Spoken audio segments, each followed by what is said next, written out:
하나님 아버지 감사합니다. 우리들이 주의 전에 나와 함께 하나님의 말씀을 묵상하는 귀하고 복된 시간 함께 나누게 하심을 감사합니다. 오늘도 우리에게 지혜를 주시며 또 이 말씀을 함께 배움을 통해 우리의 믿음이 또 하나님을 예배하는 우리들의 삶이 더 바르고 강건하게 세워질 수 있도록 도와주시옵소서. 예수님의 이름으로 기도합니다. 아멘. 자,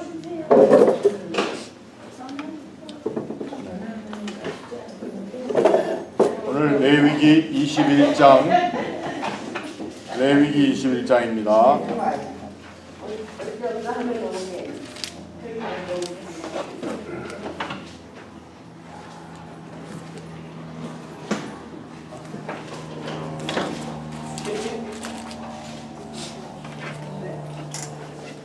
자, 우리 21장 찾으셔서 한 목소리로 읽겠습니다. 레위기 21장. 여호와께서 모세에게 이르시되 아론의 자손 제사장들에게 말하여 이르라. 그의 백성 중에서 죽은 자를 만짐으로 말미암아 스스로를 더럽히지 말려니와 그의 살붙인 그의 어머니나 그의 아버지나 그의 아들이나 그의 딸이나 그의 형제나 출가하지 아니한 처녀인 그의 자매로 말미암아서는 몸을 더럽힐 수 있느니라. 제사장은 그의 백성의 어른인즉 자신을 더럽혀 속되게 하지 말지니라. 제사장은 머리털을 깎아 내 머리 같게 하지 말며 자기의 수염 양쪽을 깎지 말며 살을 베지 말며 그들의 하나님께 대하여 거룩하고 그들의 하나님의 이름을 욕되게 하지 말 것이며 그들은 여호와의 화제 곧 그들의 하나님의 음식을 드리는 자인즉 거룩할 것이라. 그들은 부정한 장녀나 이혼당한 여인을 취하지 말지니 이는 그가 여호와 하나님께 거룩함이니라. 너는 그를 거룩히 여기라. 그는 내 하나님의 음식을 드림이니라. 너는 그를 거룩히 여기라. 너희를 거룩하게 하는 나 여호와는 거룩함이니라. 어떤 제사장의 딸이든지 행음하여 자신을 속되게 하면 그의 아버지를 속되게 함이니 그를 불사를지니라. 자기의 형제 중 관유로 부음을 받고 위임되어 그 예복을 입은 대제사장은 그의 머리를 풀지 말며 그의 옷을 씻지 말며 어떤 시체든지 가까이 하지 말지니 그의 부모로 말미암아서도 더러워지게 하지 말며 그 성소에서 나오지 말며 그의 하나님의 성소를 속되게 하지 말라. 이는 하나님께서 성별하신 관유가 그 위에 있음이니라. 나는 여호와이니라. 그는 처녀를 데려다가 아내를 삼을지니 과부나 이혼당한 여자나 장녀 짓을 하는 더러운 여인을 취하지 말고 자기 백성 중에서 처녀를 취하여 아내를 삼아 그의 자손이 그의 백성 중에서 속되게 하지 말지니 나는 그를 거룩하게 하는 여호와이니라. 여호와께서 모세에게 말씀하여 이르시되 아론에게 말하여 이르라. 누구든지 너희 자손 중 대대로 육체에 흠이 있는 자는 그 하나님의 음식을 드리려고 가까이 오지 못할 것이니라. 누구든지 흠이 있는 자는 가까이 하지 못할지니 곧 맹인이나 다리 저는 자나 코가 불완전한 자나 지체가 더한 자나 발 부러진 자나 부러진 자, 손 부러진 자나 등 굽은 자나 키 못 자란 자나 눈에 백막이 있는 자나 습진이나 버짐이 있는 자나 고한 상한 자나 제사장 아론의 자손 중에 흠이 있는 자는 나의 여호와께 화제를 드리지 못할지니 그는 흠이 있은즉 나와서 그의 하나님께 음식을 드리지 못하느니라. 그는 그의 하나님의 음식이 지성물이든지 성물이든지 먹을 것이나 휘장 안에 들어가지 못할 것이요 제단에 가까이 하지 못할지니 이는 그가 흠이 있음이니라. 이와 같이 그가 내 성소를 더럽히지 못할 것은 나는 그들을 거룩하게 하는 여호와이니라. 이와 같이 모세가 아론과 그의 아들들과 온 이스라엘 자손에게 말하였더라. 아멘. 자, 오늘 우리가 이 말씀을 읽고 나니까 여러분 마음에 의문이 생기는 것이 당연히 있겠죠. 어떻습니까? 어떤 의문이 생기세요? 제사장이 될 사람들을 먼저 지키게. 그렇죠. 제사장이 되는 사람들을 거룩하게 지켜야 된다. 근데 거룩하게 지키는 것 중에 강조한 것들이 뭐가 있습니까? 네, 깨끗해야 되고 또 음식을 조심해야 되고 또 뭐 창녀 같은 여사람들은 더러운 여인을 아내로 삼든지 그렇게 할 수 없다. 대신 어떻게 하라고 그랬습니까? 처녀를 데려다가 참 그거 어떻게 생각하세요? 그것까지도 깨끗하게 되는 거야. 그러니까 작은 것부터 큰 것까지 다 거룩해야 된다.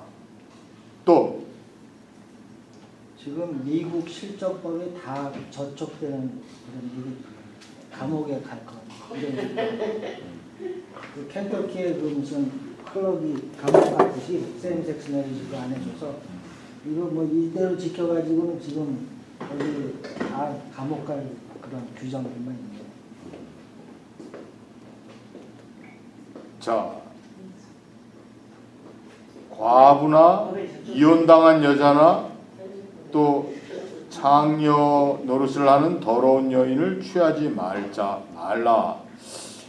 이게 제가 이제 아는 목사님 중에 사모님이 돌아가셨어요. 그래가지고 이제 그 시간이 돼서 그 목사님을 장가 보내려고 그랬더니 이 목사님이 성경에 있는 대로 해야 된다 그러면서 이혼한 여자도 안 되고 과부도 안 되고 처녀를 찾아야 된다는 거예요. 그래서 우리 목사들 몇 사람이 그 목사님 보고 야 이 도둑놈아 이럴 때 성경에 있는 그대로 해야 된다는데 그 아전인수죠. 다른 건 안 지키면서 그래서 갔어요. 다른 건 안 지키면서 그거 하나 지킨다고. 그래서 갔어요, 안 갔어요? 못 갔죠. 못 갔어요. 그것만 지키라고. 자기들 이런 거. 그 다음에 또 한 가지 오늘 본문에 나와 있는 controversy, 이게 이럴 수가 있을까 하는 게 뭐가 또 있죠? 장애자 그 성직자는 그러니까 제사장은 장애인이 되면 안 된다. 우리 전에 성경에는 뭐 곱추, 난쟁이 뭐 이렇게 다 아주 노골적으로 써 있는데 우리 이 개역 개정에는 그런 장애우들에 대한 말을 우리가 그렇게 하면 안 된다 해서 등급은 자, 키 못 자란 자, 뭐 이렇게 했는데 좋은 겁니다. 이렇게 그래서 이 성경을 통독하다 보면은 우리가 가진 개역 개정으로 성경 통독하면 한 4시간 더 걸려요. 말들을 많이 풀었었기 때문에.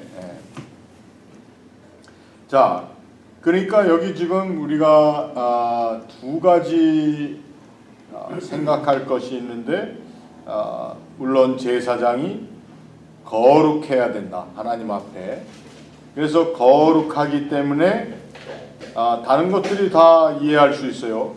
죽은 자를 만짐으로 스스로 더럽히지 말려니와 누가복음에 나오는 선한 사마리아 사람의 비유에 보면은 거기에 제사장과 레위 사람이 지나가다가 그 강도 만나 다 죽게 된 사람을 그냥 지나갔어요.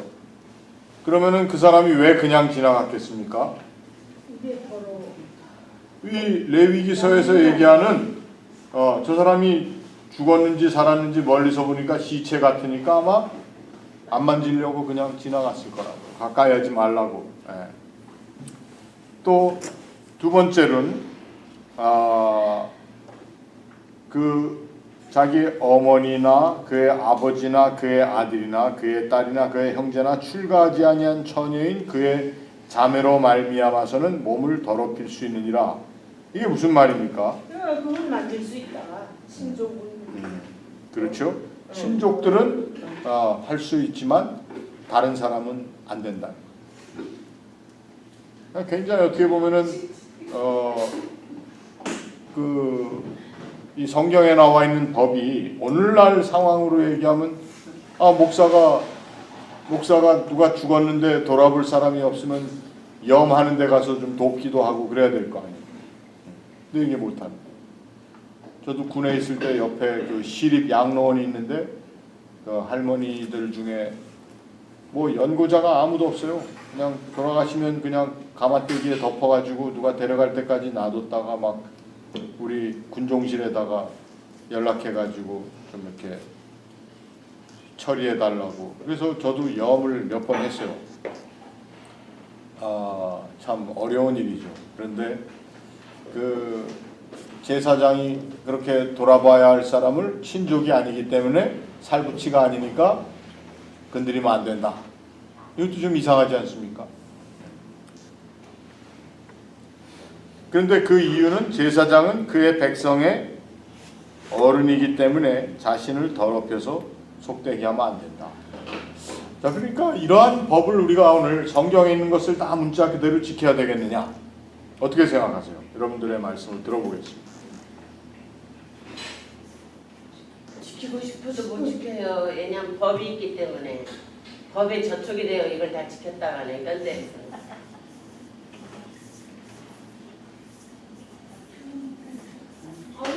그냥 안 되지.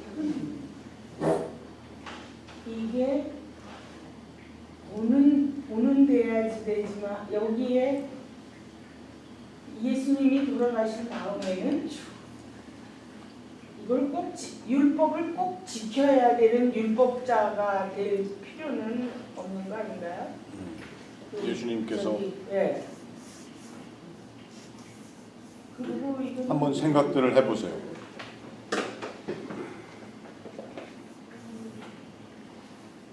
인간은 다 지킬 수가 없어. 또 주인이라 본질상 신명이상이기 때문에 안 지킬 수가 없어. 신약에 예수님 오신다면 어떻게 변했어요? 예수님이 돌아가시고 그 속죄함을 입었기 때문에 우리 죄를 모든 것 깨끗해졌잖아요. 아니 그러니까 우리가 근데 예수님 안에 있으면 그 예수님의 의를 입었기 때문에 우리가 의에 칭함을 의를 받는 뿐이지. 근데 우리 다 자신 해야 자체가 어떤 거는 신약에서 지구까지도 오고 어떤 건 해야지고 그걸 예수님은 죽은 사람은 받지가 살리죠. 그걸 모르겠다. 그리고 예수님이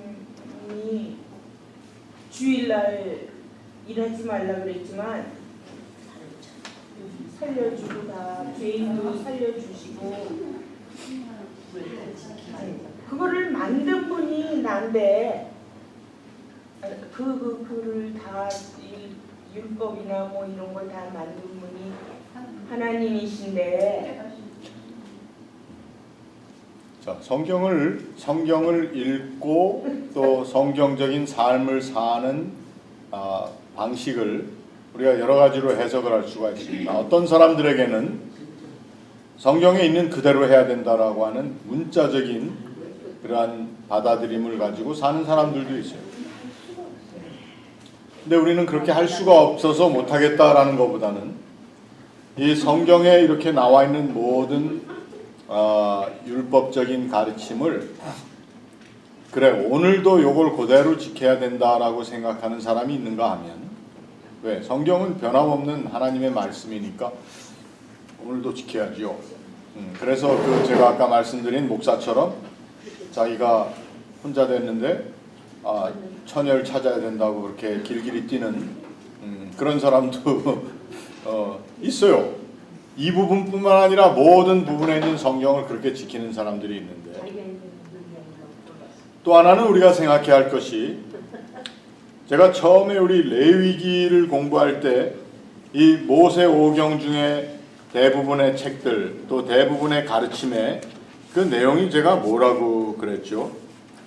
이것이 사실은 이스라엘 백성들이 유다 왕국이 멸망한 후에 바벨론의 포로로 끌려간 그 상황 가운데 자신들이 하나님 앞에 거룩한 민족으로 보존될 수 있는 것에 대한 아주 지대한 가르침과 어떻게 보면 매뉴얼로서 이렇게 놓아둔 것이 집대성된 것이다, 이렇게 말씀을 드렸습니다. 그래서 그 이유가 뭐 때문이냐, 자신들이 이렇게 포로로 끌려온 이유를 뭐라고 생각했다고요? 뭐 당연히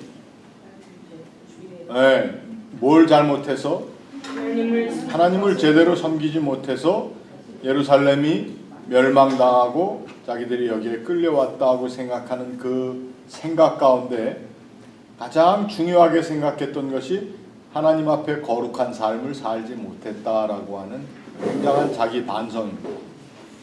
그리고 왕조 시대의 왕들이 잘못했다고 하는 데 대한 또 하나의 반성입니다.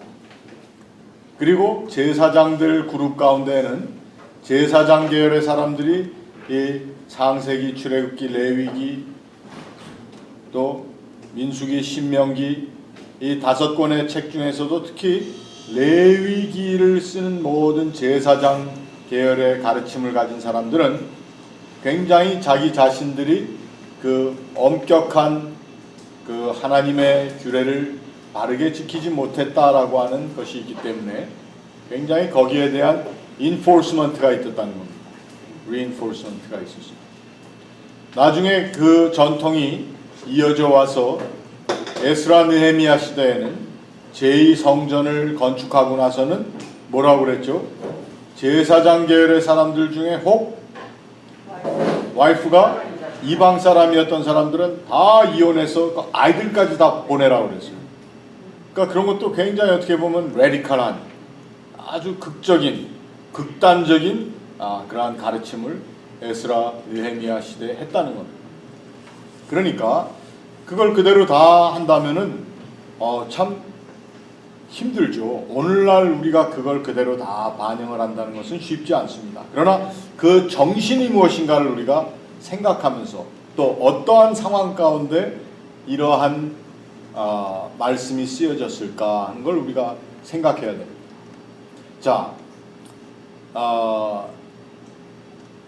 제사장이 아내를 취하는 것에 대해서 굉장히 중요시 여겼던 것 중에 하나는 이 사람들이 가 있던 바벨론 지역에서의 그 신을 섬기는 모든 예식이나 이런 걸 보니까 아무 여자든지 다 그 신전의 예식 가운데 막 들어오는 거예요. 그래서 가나안 땅에 있었던 그러한 풍요제에서 쓰임 받았던 여사제와 같은 그러한 사람들이 바벨론에도 있었고, 또 그 여자들 중에는 남편이 없는 사람들이니까 품행이 담정하지 못하지만 그런 어떤 제례에 쓰임 받았다고 하는 자기 과시, 이러한 것들을 통해서 굉장히 문란한 삶을 사는 사람들도 많이 있었다는 거예요. 그래서 그러한 삶을 사는 여자들과의 관계를 가진다는 것은 절대 용납할 수 없다.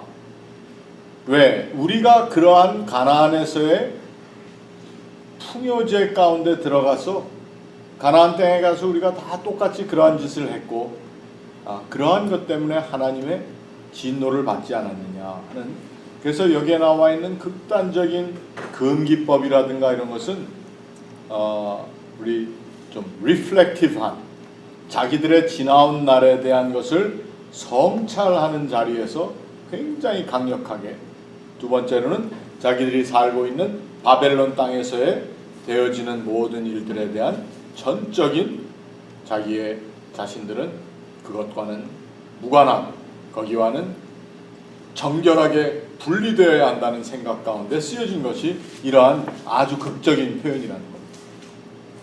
자,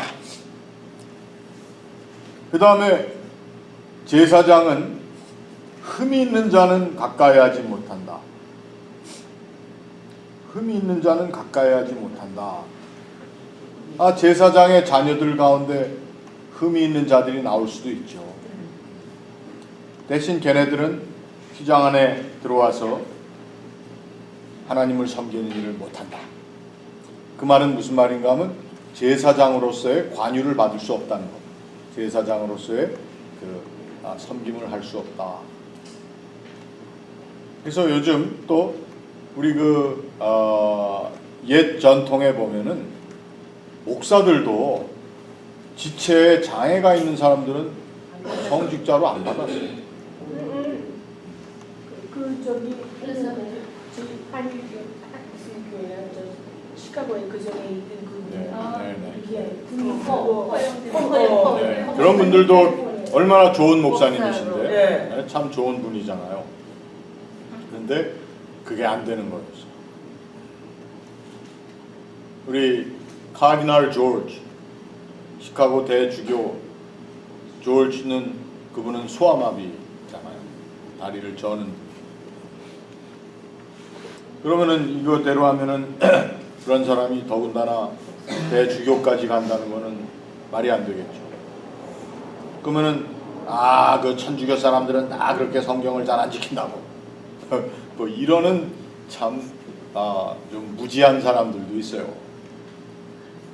아니 성직자들 중에 정말 눈이 안 보이는 사람도 있을 수가 있고 다리를 저는 사람들도 있을 수 있어요. 그런데 레위기에 이렇게 얘기를 했으니까 이걸 우리가 어떻게 생각을 해야 될까요? 이건 또 그렇다고 하나님의 말씀을 이러고 무시할 수도 없는 거죠.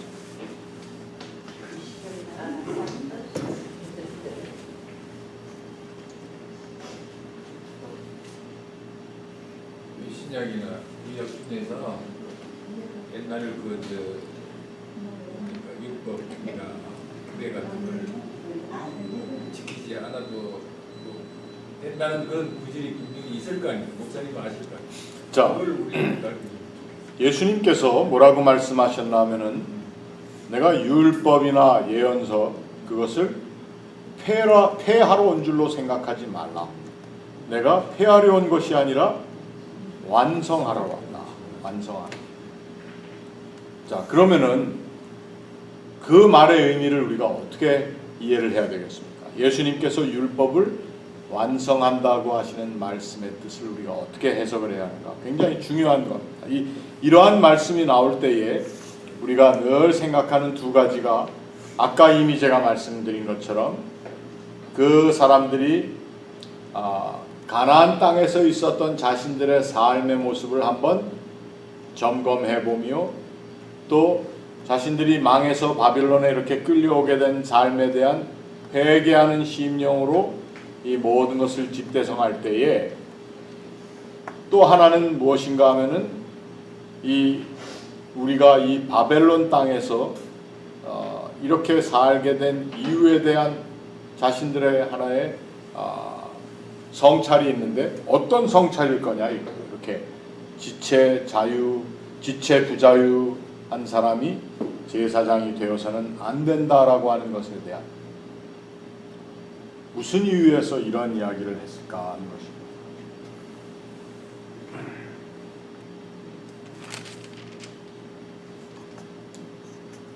한번 잘 생각해 보시길 바랍니다. 제사장이 왜 이렇게 해야 됩니까? 온전한 사람이어야 되냐?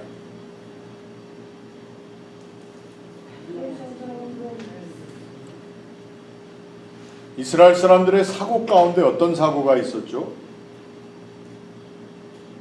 예수님 앞에 요한복음에 보면은 날 때부터 맹인된 사람을 데리고 와서 사람들이 예수님께 뭐라고 물었습니까? 이게 누구의 죄냐? 누구의 죄냐 이렇게 얘기했습니다.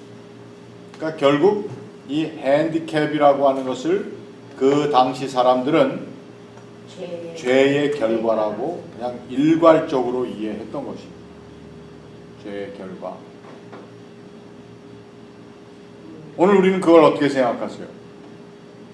오늘 성경을 문자 그대로 받아들이는 그러한 크리스찬들은 그래서 장애인들 또 육신에 결함이 있는 사람들, 정신 결함이 있는 사람들 전부 저게 죄 때문에 저렇게 됐다고 생각들을 합니다.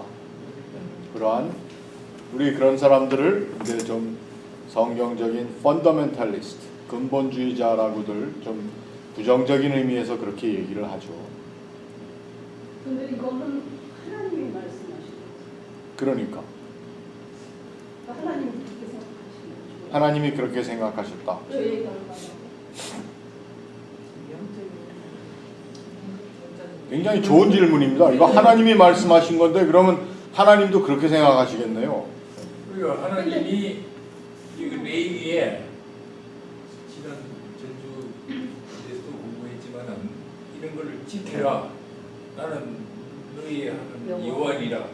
그러니까 이걸 안 지키면 난 너희들 다 죽이겠다는 그런 뜻 아니. 그러니까 하나님이 굉장히 어떤 분이세요? 그게 너희들을 내가 내들고 살리고 죽이고 하는 내 권한이 다 있으니까 이걸 꼭 지키라는 그런 뜻 아니. 내가 너희 하나님 여호와니라. 이걸 계속 강조했잖아요.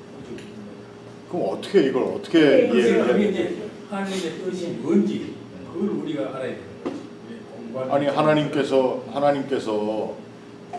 그 다리가 좀 짧게 태어나게 하신 그러한 사람은 그럼 누구 짭이에요? 그게 하나님 짭이 아닌가? 근데 하나님이 창조물이지. 어떻게 생각? 이게 굉장히 어려운 문제입니다. 죄인과 영광을 시키는. 그래서 신약에 말이죠. 모세서의 네. 2장 14절에 네. 의문의 정서를 도말하시고 예수님이 아. 의문이라는 말은 뭐 율법. 심스러운 말이 아니고 율법 예, 그의 글자로 정서, 돼 있는. 그 중요한 정서, 증거되는 서류들을 도말하시고 네. 그 옛 성경 그대로 말씀하시네요. 예, 예. 골로새서를 한번 골로새서 2장 보세요. 14절. 네. 예. 그게 중요하니까 제가 이제 네. 왜 되더라고요. 그래서 예수님이 모든 그 하나님의 그 율법들을 다 그냥 도말하시고 우리를 구원하신다 이렇게 나오죠. 네. 그게 굉장히 중요하고. 그걸 오늘 우리 성경에는 집사님이 좋은 걸 지적하셨는데 그 골로새서 2장 14절에 보면은 한번 읽어볼까요? 자, 같이 읽어봅니다. 우리를 거스르고 불리하게 하는 법조문으로 쓴 증서를 지우시고 제하여 버리사 십자가에 못 박으시고. 네. 자, 그 다음에는 17절도 한번 읽어보세요. 이것들은 장래일의 그림자이나 몸은 그리스도의 것이다. 그러니까 이것들이라고 하는 것은 율법 또 절기 지키고 하는 모든 것들, 그 그림자라고 한 표현은 이것을 그리스도와는 무관한 것으로 보는 것이 아니라 그리스도를 통하여 이것으로 인해서 정죄함 받고 또 이것 때문에 마음고생하고 이러던 사람들을 다 하나님께서는 십자가를 통해서 구원하셨다. 이제 그러한 뜻이죠. 자, 아직도 우리는 그러면은 하나님이 원래는 이렇게 하셨다가 마음을 바꾸셨느냐? 그 마음 바꾸신 게 예수 그리스도의 사건입니까? 하나님이 처음 사람을 지으시고 구약시대에 쭉 인도하시는 하나님의 모습이 예수님의 모습과는 전혀 다른 것인가? 우리 삼위일체 신앙에 의하면 하나님과 예수님은 한 분이시잖아요. 그러면 무엇으로 하여금 하나님께서 신약시대 또 인간의 몸을 입고 오신 예수님의 가르치심을 풀어쓴 이 초대교회 가르침 가운데는 그 하나님이 마치 마음을 바꾸신 것처럼 기록이 되었을까? 여러분 이런 거 어떻게 생각하십니까? 율법을 완성하러 오셨으니까요. 제가 아까 말씀드리려고 하는 것이 그겁니다. 율법의 완성이라고 하는 의미가 무언가를 우리가 생각을 해야 됩니다. 율법의 완성. 율법의 완성이라는 것이 부족했던 율법을 온전하게 한 게 완성이냐 이런 걸 생각해보고, 또 하나는 율법의 완성이라고 하는 것이 그 율법으로 인해서 사람들이 하나님과 멀어지던 것을 오히려 더 율법의 바른 이해를 통해서 하나님과 가까이 갈 수 있도록 해주셨냐. 여러분, 이 율법의 완성이라고 하는 의미를 우리가 생각을 해요. 하나님께서 부자. 네? 부자. 네. 하나님께서 이 레위기에서 얘기하시는 이 말씀을 하나님이 하신 말씀이라고 우리가 들으면서 그렇게 말씀해 놓고선 이렇게 하는 건 당연한 우리의 질문이 될 수가 있습니다. 그런데 제가 이제 말씀드리려고 하는 것 중에 또 하나의 그 성경 해석의 방법은 이 하나님의 말씀이 그 당시에 쫙 말씀하시는 것을 누가 그 랩탑을 가지고 아이패드를 가지고 쓴 것이 아니죠. 이것에 대한 전통적인 가르침들이 쫙 있었던 것이 이제 모세오경이 집대성되는 과정에 일목요연하게 이렇게 쭉 기록된 것이죠. 단편적으로들 다 있었다는 것입니다. 근데 그때에 이 사람들이 이것을 책에 기록하면서 하나님의 말씀으로 이해한 것 중에 하나가 제가 아까 자꾸 말씀드리던 그 당시 이 사람들이 바벨론에 포로되어서 살면서 자기 민족 신앙, 그 신앙의 관점으로 우리가 왜 이렇게 되었을까? 우리가 왜 이렇게 포로되어 사는가? 이런 것에 대한 성찰이 있었던 것. 그것은 바로 우리가 하나님께서 우리를 구원해서 가나안에 가게 하셨는데 그 젖과 꿀이 흐르는 땅에서 우리가 어떻게 했다고요? 우리가 하나님을 거룩하게 섬기지 못했다라고 하는 큰 자책이 있는 거죠. 그리고 또 두 번째는 여기 와서 보니까 자기들이 포로 살고 있는 이 땅이 굉장히 문명적으로 발전되어 있고 그래서 모든 걸 따라가고 싶어하는 그런 마음이 있는데 거기에 보니까 못된 것들이 너무 많더라. 우리가 또 이걸 한번 했다가는 큰일 나겠다. 거기에 대한 굉장한 자기들 나름대로의 그 자기 성찰적인 그리고 그것을 통해서 특별히 제사장들이 얘기하는 것이 무엇이냐 하면은 우리들이 하나님 앞에 온전해야 되겠다. 그런데 재밌는 것은 이방 제례 가운데에는요 온전한 사람들이 다 거기 쓰이는 것이 아니라 이상하게 생긴 사람들, 그 다음에 뭐 난쟁이라고 얘기, 여기는 이제 다 자라지 못한 사람, 그리고 신체에 뭐 손가락이 하나 더 있다든지 팔이 하나 더 있다든지 눈이 외눈박이라든지 이러한 이상한 크리처들이 이방 사람들의 특히 바벨론이나 또 가나안에서도 마찬가지였습니다. 그런데 이방 제례 가운데 이러한 사람들이 재롱을 부리고 놀고 이런 걸 알 수가 있었어요. 우리가 그 예를 어디서 들어볼 수가 있냐면은 사사기에 보면은 삼손이 잡혀갔지 않습니까? 그래놓고서는 삼손의 눈을 어떻게 했어요? 눈을 멀게 했어요.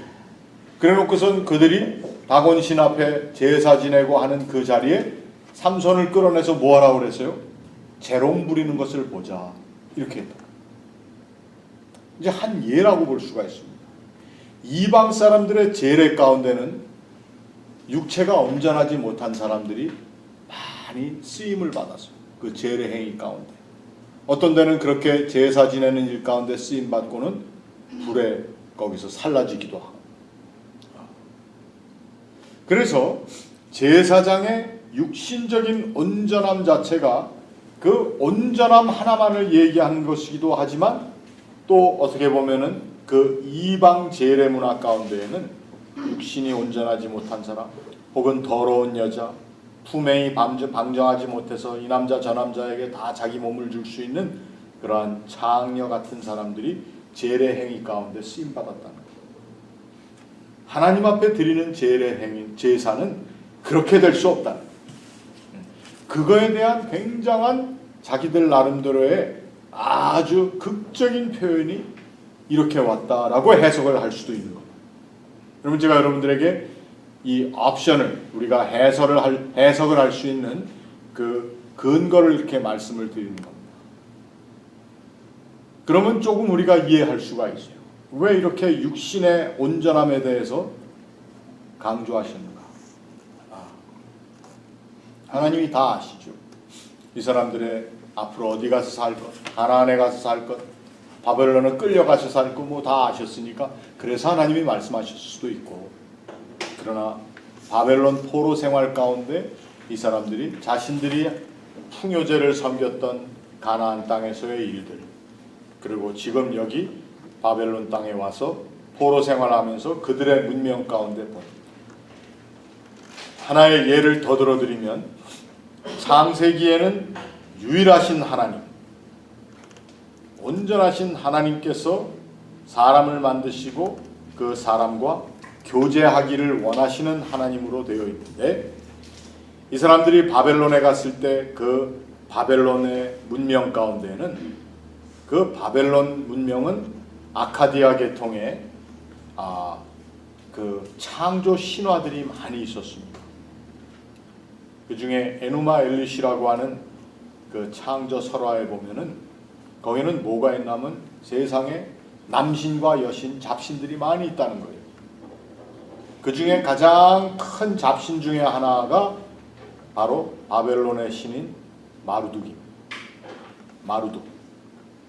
그리고 여신 중에는 티아맛이라고 하는 그러한 여신이 있었어요. 그런데 티아맛과 또 다른 남신이, 큰 신이 있었는데, 그때에 이 신들이 좀 재미있게 지내려고 그러는데, 다른 자식 신들이, 조그만 신들이 하도 어수선하고 시끄럽게 해서 요 잡신들을 한번 싹 없앨 계획을 했답니다. 이게 신화에 나오는 얘기.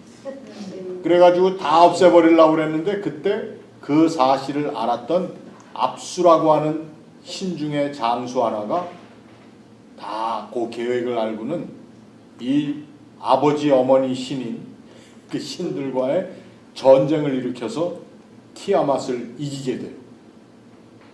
그래가지고는 그 이긴 티아맛의 시체를 쫙 찢어가지고 하나로는 하늘을 만들고 하나로는 땅을 만들고, 그 피에서 흘러나온 피를 진흙에 개가지고 사람들을 만들었대. 그래가지고는 그 사람들은 뭐하는, 인간들은 뭘로 하도록 만들었냐면 신전에서 신의 노예로 부리움을 받도록 만들었다. 이제 이러한 신화가 있어요. 아니, 우리의 애들을 바벨론에 가가지고는 포로로 가서 거기에 공립학교에 보냈더니, 거기 가가지고 계속 이런 신화를 얘네들이 그 창조 이야기로 배우는 거예요. 그러니까 이거 안 된다. 이거 아니다 말이에요. 우리가 알고 있던 우리의 신앙, 우리 하나님 신앙을 좀 더 확실하게 해야 된다. 그래서 그때부터는 아이들한테 집에서 따로 교과서를 만들어주고, 우리 신앙은 그거 아니야, 이거다. 유일신 하나님께서 우리가 알고 있는 이것을 쟤네들이 막 왜곡되게 하는데, 지금 한국에 무슨 교과서 문제 가지고 난리들을 치지 않습니까? 또 일본 놈들이 하는 그 역사, 다 잘못된 거. 그러나 우리의 바른 역사관을 가지고 해야 된다. 이러한 똑같은 그러한 심정에서 제사장 계열의 사람들이 이 창세기로부터 시작되는 그 모든 것들을 집대성하기 시작했어요. 그러니까 그 의도 자체는 항상 이 성경을 읽을 때 우리가 이것이 제가 다 제 방법이 맞는다, 이 제 방법이 아니라 이제 우리 성경을 읽는 가장 어떻게 보면 건강한 방법입니다. 왜? 배경을 알아요. 성경이 쓰여진 백그라운드를 우리가 알게 되면 우리가 이 성경을 이해하는 데 도움이 됩니다. 그렇지 않으면은 이걸 그대로 문자적으로 했을 때, 앞으로 우리 교회에서 어떤 목사님을 모시려고 그랬는데 그 목사님이 코가 좀 삐뚤어진 목사님이다. 그러면 성경을 누가 들고 오면서, 보세요, 여기에 어떤 목사님을 모시려고 그랬더니 그분이 습진이나 버짐이 있대. 네? 속도가 하나 없대요. 뭐 어떻게 섬기냐 말이야. 그게 아니고, 그게 문제가 아니고 여기 있잖아요 지금.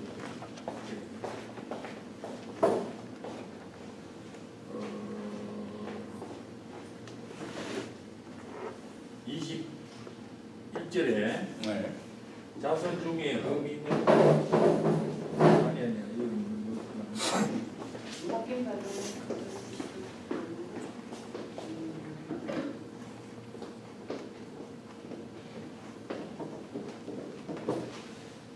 여기 중요한 발견이 하나 나올 것 같습니다. 네. 17절에 네. 너희 대대 자손 중 육체 의미 있는 자는 절대 안 된다 그랬잖아요. 네. 그러면 대대 자손이라면은 하여간 조상부터 계속 내려오면서도 그 중에서 한 사람이라도 흠이 있으면 안 된다는 거 아니에요? 그러면 그렇죠. 해당 안 된 사람이 하나도 없어요. 그렇죠. 이게 그걸 근데 그렇지 않고 좌우지간 그 흠이 없는 좌우지간 누가 돼야 된다는 거죠. 그러니까 얼마나 까다롭습니까 이게. 그것도 하나님이 다 만들어 주시겠지. 대대로 다 그런 흠이 없는 사람들 살 수 있도록. 그러니까 우리가 이 말씀을 읽으면서 오늘 생각하는 자꾸 복잡해지는 것은 뭡니까? 이것을 우리가 말씀 그대로 여기에 적혀 있는 대로 지킨다는 것이 지킬 수 있으면 좋겠지만 그렇게 하기 힘든 것. 그래서 아까 이제 이 모든 아까 우리 김소호 집사님 그 골로새서를 인용해 주셔서 감사한데 거기 있는 말씀처럼 이거는 우리가 이걸 지키려고 하면 할수록 나중에 또 사도 바울이 뭐라 그러죠? 율법으로는 우리가 뭘 알게 된다고요? 우리가 죄인 것을 알 수밖에 없다는 것.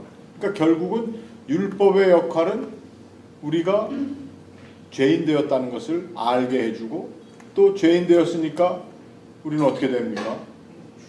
죽을 수밖에 없는 존재라. 그래서 의문이라고 표현된 율법. 그래서 율법은 곧 의문은 죽이는 것이요 영은 살리는 것이다 라고 하는 말을 할 정도로 이게 율법에 대한 것이 우리를 거스르는 것이 된 건 사실. 오늘 우리들에게도 이것이 거스르는 것이 돼요. 율법에 있는 것. 근데 지금 계속 말씀하신 것 듣고 생각해 보니까요. 하나님이 우리한테 말씀하신 게 아니고 이스라엘 그 당시에 이스라엘 상황에 말씀하신 거잖아요. 특히 그 이방 민족한테 지금 이 사람들이 정신이 온통 뺏겨 있으니까 아까 말씀하신 것도 그 사람들이 이상한 사람들을 그 이방신 앞에서 막 엔터테인하게 하는 거 그거를 생각하시고 제사장은 흠 있으면 안 된다고 그러신 거고 그리고 그 십계명도 사실은 그 출애굽한 다음에 사람들이 나쁘게 보니까 주신 거잖아요. 그럼 만약에 하나님이 천지를 창조하셨을 그 상태 그대로 우리가 착하고 잘 법을 잘 지켰으면 그런 율법도 안 주셨을 것 같아요. 그러니까는 우리가 점점 나빠지니까 주셨고 지금 우리가 뭐 이방신 섬기고 그러면 하나님도 그러시겠죠. 무당한테 가서 뭐 하지 말고 뭐 하지 말고. 근데 이미 우리는 이제 이거 배워서 알기 때문에 그걸 안 하잖아요. 기독교인들은. 근데 옛날에 이스라엘 사람들은 하나님 하지 말라고 그랬는 거 알면서도 또 한 거니까 또 이런 거 주신 거 같아요. 자꾸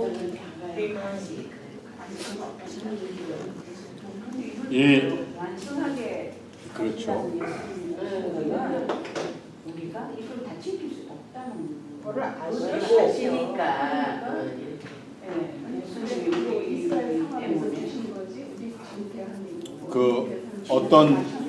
어떤 성경에 보면 이렇게 이제 이게 밑에 주석 같은 거 달아놓지 않습니까? 근데 참 재밌는 것들도 있어요. 뭐라 그러냐면은 제사장이 한번 결혼한 일이 있는 여자랑을 아내로 데려오면 안 된다. 그게 왜 그랬냐? 여기 정말로 있어요. 뭐라고 써있나 하면은 얼마나 상상력이 뛰어난가 하면은 그걸 이제 좀 정당화해야 되니까 그 어떤 성경의 주석 그 밑에 있는 주석에 보니까 이렇게 되어 있더라고요. 제사장이 한번 결혼한 적이 있는 여자를 데려와서 결혼을 하면은 그 결혼하고 해서 제사장 아내로서 아이를 낳았는데 그 낳은 아이가 바로 결혼하기 전에 다른 남자와의 관계를 통해서 생긴 제사장의 아이가 아닐 수도 있지 않냐. 그래서 그런 거를 금했다. 이렇게까지 얘기할 정도로 이걸 문자 그대로 이렇게 해석을 해서 하는 수가 있어요. 응? 근데 저는 그래서 이런 것을 문자 그대로 해석을 한다는 것이 얼마나 우리를 어떨 때는 어리석은 생각을 하게 만드는가 하는 것입니다. 제가 아까 예를 들어서 그 이름을 말할 수 없는 어떤 목사님 얘기를 했지만 그 사람들이 막 다 욕해요. 저 엉터리라고. 힘들게 살다가 혼자 된 부인 좋은 크리스찬이 있으면 결혼하면 되지 않냐. 우리가 이렇게 얘기를 하니까 아니라는 거예요. 성경에 이렇게 되어 있기 때문에. 그래서 결국은 도둑놈 소리 듣고 끝났다니까요. 수희가 나이가 얼마쯤 목사님? 아, 그런 건 얘기해 드릴 수가 없고요. 아니 50대 아니, 넘었지. 처녀가 있을 수가 있으니까요. 자, 우리가 성경에 있는 이야기를 이렇게 문자 그대로 받아들일 경우에 우리 스스로도 좀 이해도 할 수 없을 때가 있지만 어리석은 그 애플리케이션을 할 수도 있다는 것입니다. 그런데 하나님께서 이렇게 하게 해주신 이런 말씀을 주신 이유를 저는 그래서 아까 제가 말씀드린 것 같아요. 이것이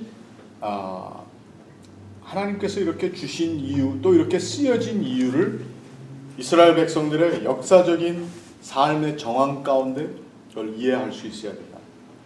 근데 이런 식으로 성경을 보는 것이 사실 언제 이런 것들이 또 시작됐나 하면은 소위 말하는 그 계몽주의가 시작되면서 그러고 나서는 그것이 쭉 지속적으로 이어지다가 1800년 말경부터 시작해서 소위 말하는 독일 쪽을 중심으로 해서 이 관념주의, 어떻게 보면 모든 것을 너무 이성적으로 정당화시키려고 하는 것 때문에 문제가 되는 사상이기도 하지만 성경에 대해서 이런 식으로 해석하는 그 해석의 방법들이 들어오기 시작했습니다.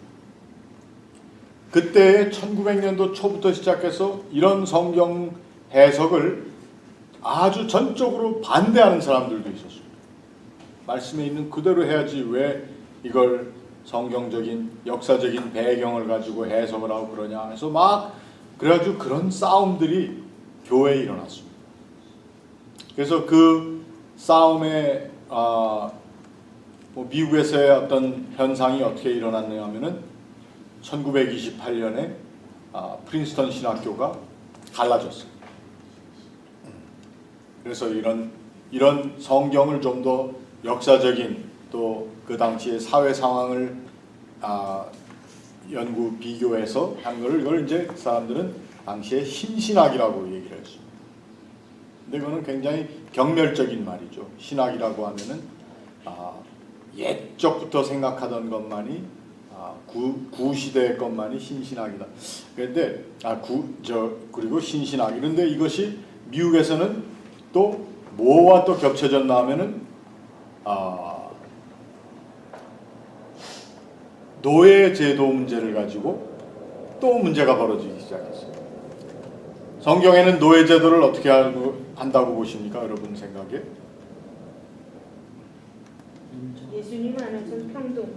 그러나 또 사도 바울이 또 베드로 사도가 너희는 모든 위에 있는 권위에 복종하라고 그랬다. 그리고 어떤 사람들은 해석하기를 하나님께서는 각 사람이 그가 맡은 분량대로 태어나게 하셔서 자기의 직임을 잘 하게 했는데, 그래서 노예로 된 사람은 노예가 되도록 태어났다. 특히 우리 장로교 칼빈적인 어떤 그 예정에 대해서 또 하나님께서 프리데스틴 하셨다는 것에 대한 걸 그러다 보니까 옛 신학은 노예 제도를 정당화한 것이 되어버렸어요. 그러나 또 다른 뉴스쿨이라고 하는 새로운 생각을 가진 사람들은 우리 소위 말하는 abolitionist, abolish 하게 되면 폐지라는 뜻 아닙니까? 노예 제도를 폐지해야 된다고 생각하는 abolitionist들이 있었어요. 그래서 이 두 사람들이 또 전쟁을 하는 바람에 결국은 장로교도 남장로교하고 북장로교하고 갈려서 합치지 못하고 있었던, 성경을 어떻게 보느냐에 따라서. 그래서 남쪽에는 남장로교 장로교인들이 예배하는 장로교에 가보면은 거기에 위에서는 백인들이 예배하는 데고 아래층 지하실인 데서는 흑인들이 예배하는 같은 자리에 교회가 있어요. 그런 데도 있어요. 그러고는 그 팻말에 You have two masters, one heavenly master and the other is earthly master. You need to obey your master. 이렇게 되어 있습니다. 그러니까 노예들 보고 너희의 상전을 잘 섬기라 말이에요. 하늘에 계신 상전도 우리 아버지도 섬겨야 되지만 하나님도 섬기지만 땅에 있는 상전인 백인들도 잘 섬겨요. 그리고 이게 역사적으로 이게 다 왜 그렇습니까? 우리가 성경을 어떻게 보고 이해했느냐에 따라서 이러한 사회적인 현상이 자꾸 일어나는 것이죠. 그래서 여기에 나와 있는 오늘 이 말씀 두 가지로는 사실 하나는 그 제사장들이 정결해야 되는데 처녀만 데려와야 된다. 두 번째는 제사장들은 육신이 멀쩡해야 된다. 온전해야 된다. 이걸 우리가 정말 문자적으로 어떻게 받아들이며 이것을 어떻게 이해해야 되느냐 이런 것에 대한 우리 한번 설명을 해보자 해서 제가 이렇게 이제 몇 가지 말씀을 드릴 겁니다. 자, 거기에서 중요한 것 하나가 뭐냐면 그러면은 거룩이라고 하는 개념이 뭐냐 이제 오늘 이것을 좀 더 생각을 해보겠습니다. 거룩. 하나님이 거룩한 나 여호와는 거룩함이니라. 여기 계속 이렇게 나왔습니다. 7절에도 여호와 하나님께 거룩해야 된다. 너는 하나님을 거룩하게 여기라. 여호와는 거룩하다. 또 시체에 가까이 하지 말고 그거 얘기할 때도 나는 여호와니까 거룩한. 또 처녀 이야기를 하면서도 나는 거룩하게 하는 여호와다. 그리고 거룩하게. 그러니까 하나님의 거룩하심이 결국 우리가 뭘로 이해를 해야 됩니까? 하나님이 거룩하다. 한번 제가 우리 교인들에게 집사님 하나님이 거룩하시다라고 우리가 얘기를 하는데 설명해 보십시오. 거룩한 게 뭔지. 그러면은 교인들만 설명 못하는 게 아니라 우리 목사들도 한참 생각하고 준비를 해야지 이 거룩하다라고 하는 말의 의미가 도대체 뭘까? 하나님이 거룩하시니까 우리는 하나님이 거룩하시다는 소유. 아니 하나님이 거룩하시다는 뜻이 뭐죠? 하나님은 줄도 모든 게 다 없으시고 뭐 온전하시고 완전하고 퍼펙트하다는 뜻인데 올마이티. 인간은 거룩할 수가 없잖아요. 그러니까 거룩하다는 것은 이제 완전의 개념으로 이해를 하시겠다. 그것도 좋습니다. 또 온전. 또 거룩하다. 온전하고 나는 그렇게 그러니까 죄가 없고 아 죄가 없는 분이다. 우리랑 죄와 관계없는 거다. 거룩이라는 것이 또 그렇게 구별되고 우리랑 정결하게 구별됐다. 아주 좋은 표현입니다. 그러니까 공의롭다, 의롭다. 그러기 위해서 우리가 하나님의 소유니까 하나님 제가 지금 여쭤본 질문에 답을 하세요. 거룩하다는 의미가 뭡니까? 하나님이 거룩하다. 온전하고 완전하고 아까 얘기하셨어요. 아니 글쎄 온전하고 완전하고 아까 얘기하셨으니까 또 다른 거. 다르냐고요? 같아요. 똑같아요. 같아요. 어떤 사람은 다르게 생각하고 어떤 사람은 이제 그걸 구분할 다를 수도 수도 있겠죠. 있어요. 네. 또 거룩하다. 죄가 없다 아까 얘기하셨고 죄와 관계가 없다. 완전하다 또는 온전하다. 또 아까 저기서 저 권사님 뭐라고 그러셨죠? 구별. 아주 제가 어려운 것처럼 질문을 드렸기 때문에 답변을 잘 못하시는데 거룩의 반대는 뭐를 생각하면 됩니다. 거룩의 반대는 뭡니까? 네? 안 거룩. 정답입니다. 정답. 거룩의 반대는 안 거룩입니다. 우리 변권사님이 저랑 그 공부를 많이 하셔가지고 이제 정답을 다 아세요. 거룩의 반대는 안 거룩입니다. 사전에 있어요. 그런 말이 거룩하지 않음. 거룩하지 않음. 하나님 안에 있는 게 그럼 하나님 안에 있어야 돼. 자, 거룩했더니 지금 뭐 완전 온전 죄 없음 안 거룩 뭐 구별 다 성별 다 이렇게 하셨습니다. 그러니까 결국은 거룩의 반대는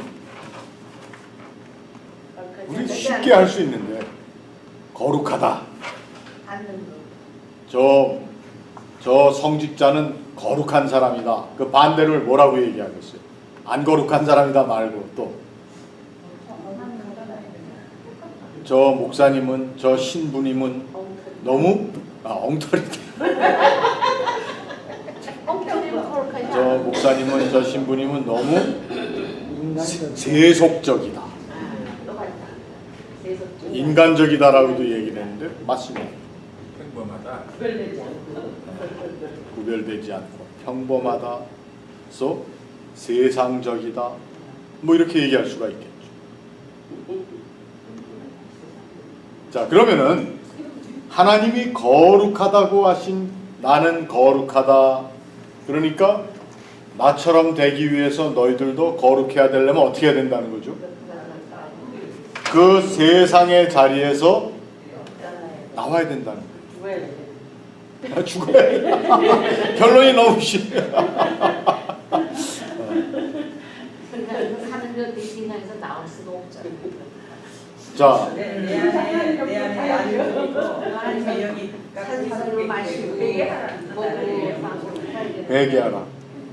자, 하나님이 거룩하시니 너희도 거룩하라 했으니까 하나님이 너희들을 정말 이 땅에 보내신 건 하나님이 우리를 이 땅에 보내신 건 사실입니다. 그러니까 이 땅에 보내신 것 자체가 하나님의 거룩한 계획이 있었어요. 거룩한 계획이라고 했습니다.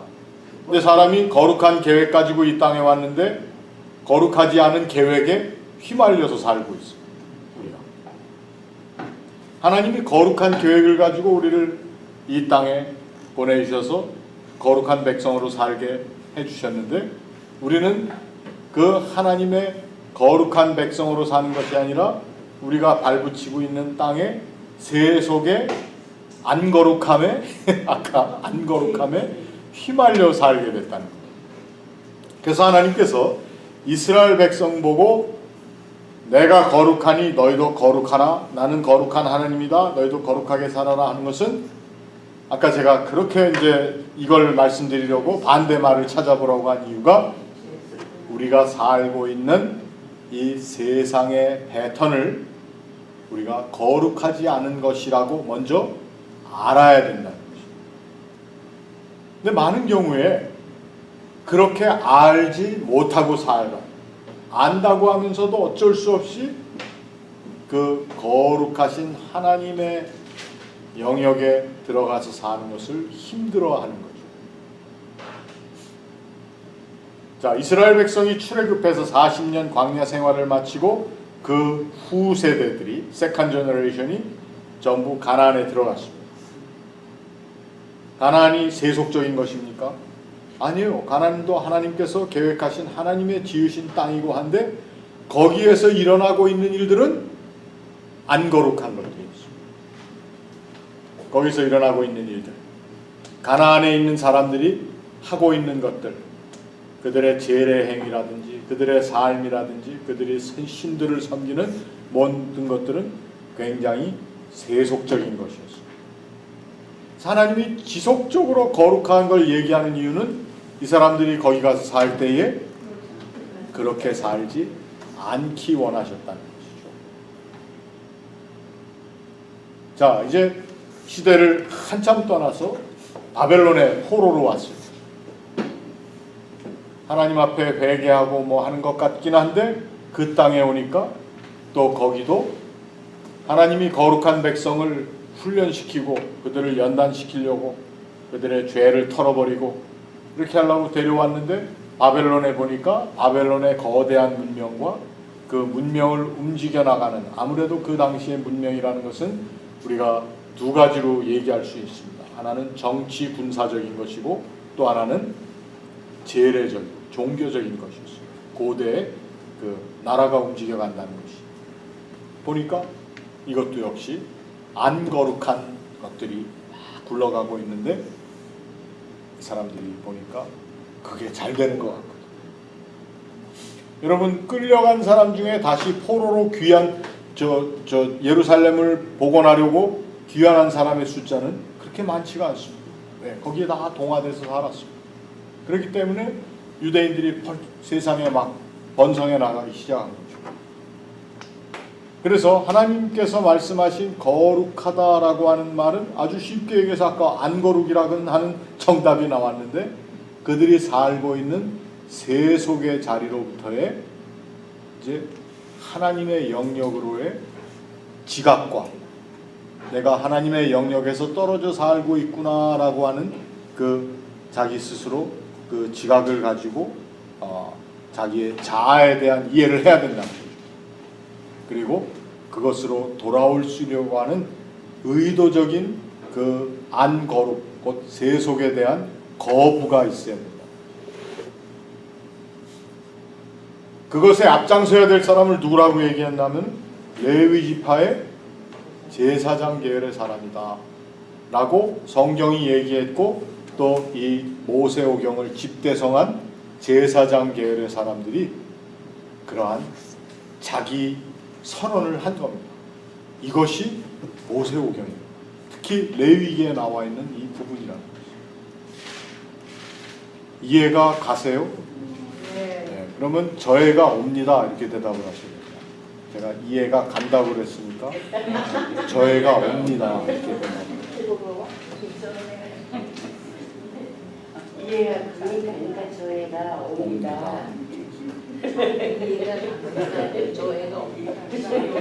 제가 이해가 가세요? 물어보면 이해하지 말고 앞으로는 저해가 옵니다. 제가 또 하나. 네, 김수호 집사. 네. 이율법 이걸 이제 지키고 가지고 이거에 대해서 지금 공부하고 있는데,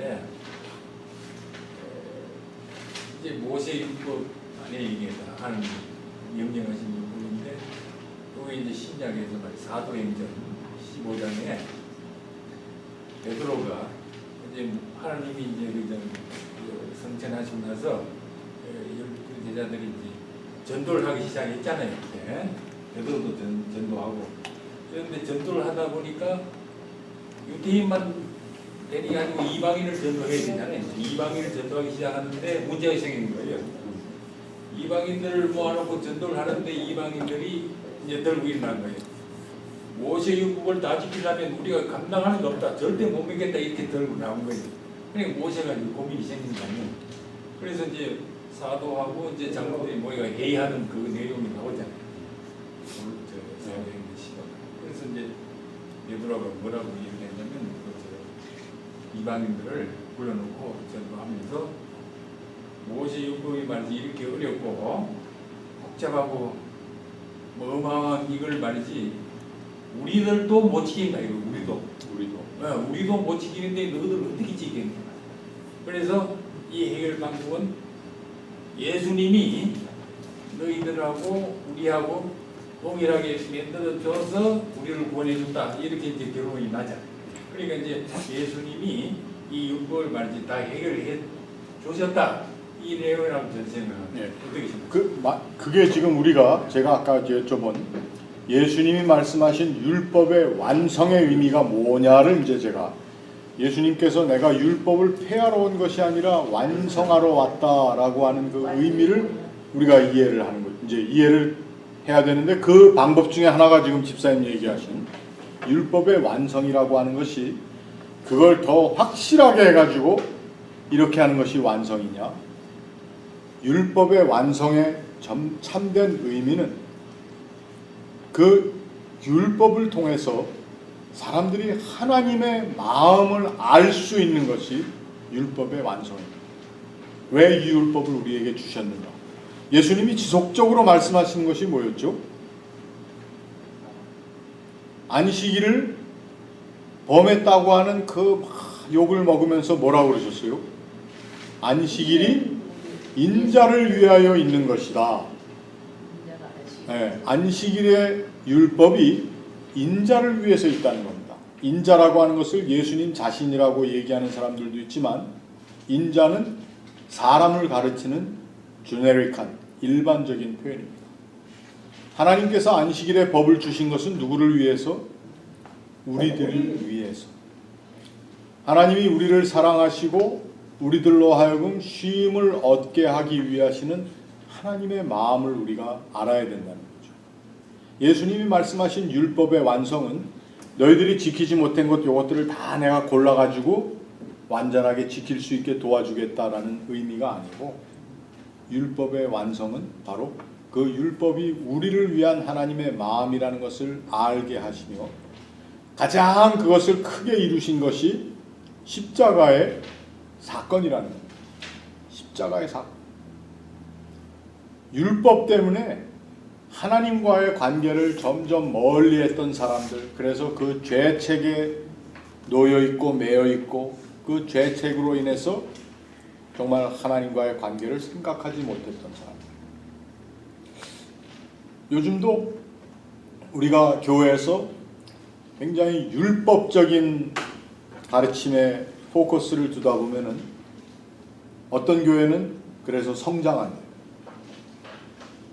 어떤 사람들이 모여서 성장하나 하면은 그 율법을 잘 지킬 만한 삶의 여건이 되고 생각이 그렇게 맞춰지는 사람들은 그런 데 모여서 더 자신들의 의로움이 확인될 수 있기 때문에. 그런데 어떤 데에는 그렇게 했을 경우에는 그 율법주의적인 교회 가르침 때문에 많은 사람들이 교회로부터 멀어져요. 특히 우리가 젊은 사람들을 많이 잃어버리는 이유 중에 하나는 그런 교회의 어떤 율법적인 냄새라든지 이런 것 때문에. 그래서 예수님께서도 그 당시에도 사람들이 하나님과 멀어지는 모습을 자꾸 보셨다는 거예요. 근데 그걸 자꾸 멀어지게 만드는 게 누구예요? 바리새인과 율법학자와 서기관들이 그렇게 자꾸 멀어지게 만들기 때문에, 그래서 예수님께서는 시비를 자꾸 걸어서 꼭 예수님이 뭐 꼭 왜 안식일에 병 고치셔야 되겠어요? 다른 날 고치셔도 되는데, 아이 뭐 모여 있으니까 거기서 고쳐주셨겠지만 다른 날 고쳐도 될 텐데, 아니 다른 날도 많이 고쳤을 텐데 꼭 누구로 하여금, 바리새인들로 하여금 그날 시비를 걸게 만드시는 거예요. 그러면서 하신 말씀이 바로 율법을 완성하러 오십니다. 내가 율법을 폐하려고 하는 것이 아니다. 하나님의 마음을 우리가 바로 안다. 이 율법을 주신 하나님의 의도가 무엇인지를 바로 알 수 있어야 되는데, 그것은 하나님께서 사람들로 하여금 하나님의 마음을 알고 다가오게 하는 것이고 하나님과의 교제를 가지게 하는 거였는데, 이 율법이 어떻게 해석이 되었나 하면은 사람을 하나님에게 가까이 올 수 있느냐 올 수 없느냐라고 하는 하나의 컨디션의 조건으로만 만들었다는 거예요. 그래서 어떻게 보면은 예수님이 율법을 폐하려 하는 줄 아느냐 하는 것은 사람들의 눈에 보기에는 율법을 폐하신 거예요. 막 바이올레이트를 한 거죠. 근데 그 의도는 무엇인가 하면 사람들로 하여금 하나님의 마음을 알 수 있게 하는. 자, 그래서 율법을 완성한다라고 하는 그 의미는 아까 우리가 말씀 나누었던 하나님의 거룩하심과 또 우리가 살고 있는 우리의 삶의 안 거룩함, 그래서 그걸 깨달았기 때문에 우리가 안 거룩함에 머물러서 저 거룩함에는 들어갈 수 없다고 생각하는 그걸 하나님께서 허물어 주신다. 왜? 그 율법이라는 것은 하나님과 사람과 사람이 바르게 교제할 수 있는 어떻게 보면 가이드라인이었습니다. 하나님의 도우시는 매뉴얼인데 우리가 그 매뉴얼을 한번 딱 첫 장을 읽어보니까 아유 이거 난 못하겠네. 탁 그래서 던져버리고 이젠 나랑은 관계가 없다. 이렇게 살던 사람들을 다 한데 모아서 도매로 하나님 백성 만들어 주신 것이 너희의 죄를, 너희가 그 죄 때문에 하나님 앞에 못 온다고 생각했던 모든 걸 다 어떻게 해요? 다 도말해 주셨다는 것이 예수님의 십자가의 사건이에요. 자, 그래서 오늘 본문에 읽으면서 늘 생각하는 것이 여호와의 거룩하심에 대한 문제와 그 다음에 이러한 율법에 특히 제사장에 관한 규례에 대한 것이 아까 제가 여러 번 말씀드린 것처럼 어떤 그 역사적인 컨텍스트, 배경 가운데 이스라엘 백성들이 이해하는 하나님의 가르침을 어떻게 보면은 다시 뭐 재정비하는 그러한 마음으로 쓰여진 그러한 글이다. 너무 제가 그렇게 얘기하니까 이것이 꼭 사람이 쓴 걸로만 얘기하는 것 같은데 하나님께서 그 사람들을 사용하신 겁니다. 하나님의 마음을 쓸 수 있도록. 디모데후서에 나오는 모든 성경은 하나님의 감동으로 되었다라고 하는 그 감동은 하나님이 그냥 어느 날 어떤 사람 뒤통수를 망치로 딱 때렸더니 그냥 손이 덜덜덜덜 떨리면서 글을 썼다, 이런 뜻이 아닙니다. 우리가 가지고 있는 이 성경, 개역개정 성경까지 우리 앞에 이렇게 온 것도 이것도 하나님의 감동입니다. 하나님이 계획하시고 하나님이 사람들로 하여금 쓰게 하였던 단편적인 것들을 다 모아서 집대성하게 하시고 그것이 원어로 쓰여졌던 것이 나중에는 뭐 여러 나라 말로 특별히 라틴어로밖에 읽으면 안 된다고 했던 것을 루터 같은 사람이 독일어로 번역하다가 쫓겨가서 몰래 숨어서 번역하고, 뭐 이런 거. 영어로 번역했더니 그 영어로 번역한 사람을 불살라버리고 그 책을 불사르고, 이러한 일들 가운데에서도 성경이 여기까지 온 걸 보면은 이것이 하나님의 감동이죠. 감동이 이렇게 이거 아닙니다. 뒤통수 탁 쳤더니 그냥 덜덜덜덜 쓴 게 아니라는 거예요. 좀 닥치면 죽어요.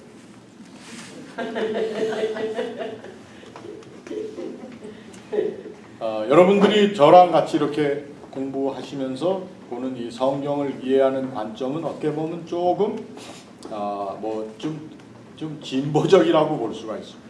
그래서 어떤 경우에는 굉장히 보수 성향을 가진 분들이 듣기에는 좀 아닌데 하는 생각을 할 수도 있다는 걸 저는 여러분께 말씀을 드려요. 그리고 그렇다고 해서 이것이 무슨 뭐 완전 그냥 리버럴한 그런 건 아니고요. 우리가 개혁 신앙 전통에 근거한 성서 이해입니다. 개혁 신앙, 우리 장로교가 추구하는 개혁 신앙의 전통입니다. 그러니까 이거 배경은 지금 그거잖아요. 바벨론 포로 시대 돌아가서 거기 문화에 그거 동화돼가고, 그러니까 그 장로, 목사, 그 제사장들이 이 백성들을 정신 차리기 위해서 민족 신앙의 회복을 위한. 각성. 그래서 그걸로 수업해서 읽으면 이해가 많이 되는데. 자, 또 다른 질문이 있으십니까?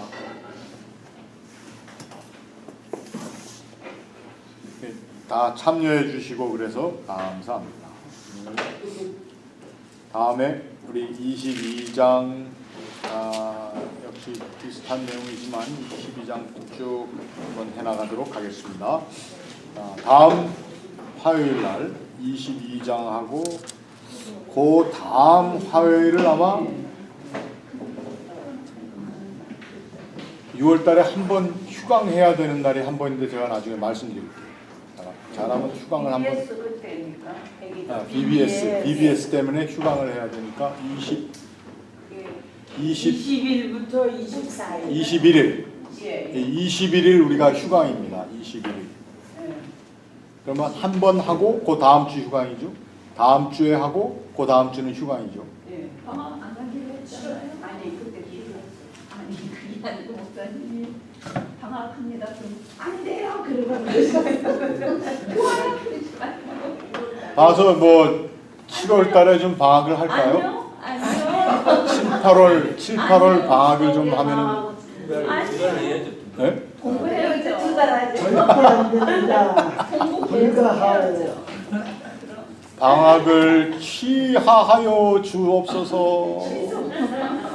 취소해달라는 게 여긴 2달 하시자 그러고 여긴 한 달 하시자 그러고. 아니요. 그래야 되겠네. 자, 같이 기도하고 마치겠습니다. 하나님 참으로 감사합니다. 기쁜 마음으로 함께 모여 하나님의 말씀을 또 나누고 또 그 뜻을 헤아려 알도록 함께 우리의 마음을 열게 하시고 또 도와주시니 감사합니다. 또 하나님의 말씀에 나와 있는 대로 정말 저희들이 이 세상을 사는 동안 우리의 육신의 모습이 하나님의 거룩하심과 동떨어진 데서 살 때가 많이 있지만 우리를 향하신 하나님의 마음을 알아나가는 하나님의 거룩함의 자리에 다시 돌아오는 그러한 삶을 저희들이 체험할 수 있게 도와주시옵소서. 말씀을 함께 나누며 또 귀한 식탁을 함께 대할 때에 이 식탁 위에 은혜 주시며 준비하신 모든 손길들 위에 하나님의 복으로 채워주시옵소서. 감사하며 예수님의 이름으로 기도합니다. 아멘.